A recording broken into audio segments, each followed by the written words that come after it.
Ayun, happy Saturday mga kapakpak. Only, uy oh. This year Kuya Ran. Ay nako, naibsan naman ang init natin. Wakas, praise God. Ito umulan pa. Napakaganda talaga ng panahon. Paghapon.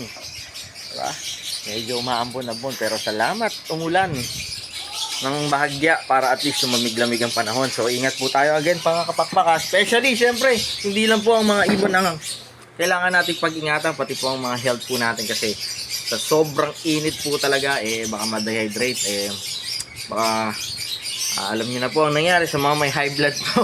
Ingat always rehydrate po ang ating mga sarili. Tapos po mamaya i-discuss po natin kung anong magandang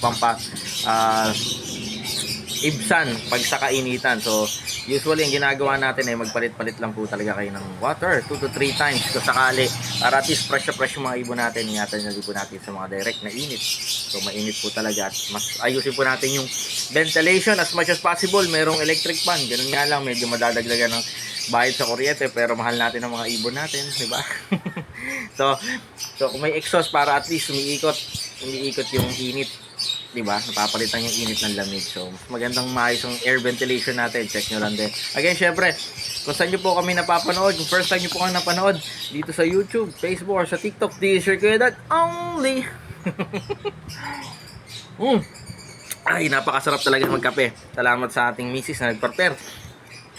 Again, syempre, share nyo at like na rin po yung mga videos natin. Sobrang dami po talaga ng videos natin available yan. Siyempre marami po tayong available din ng mga ibon na pinopost natin. Located po tayo sa 37 Consuelo Street, Marulas, Valenzuela City. Pwede po yung dumapo rito from Monday to Saturday 8 AM hanggang 8 PM ng gabi para makapagkapi-kapi tayo at kwentuhang hiwaga. Yan.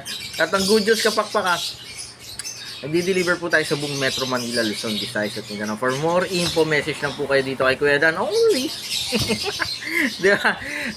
At syempre kapag bisitahin nyo na rin po yung mga online shop natin. Nandiyan sa taas ng caption yung mga online link natin sa Lazada Store, TikTok Store, pati yung Shopee Store natin. Sobrang ma-overwhelm po kayo sa dami ng mga products na available po dyan. Hindi lang po pang ibon, hindi lang po pang dagat, hindi lang po pang tao, pang paganda, pagkain, ang dami po dyan.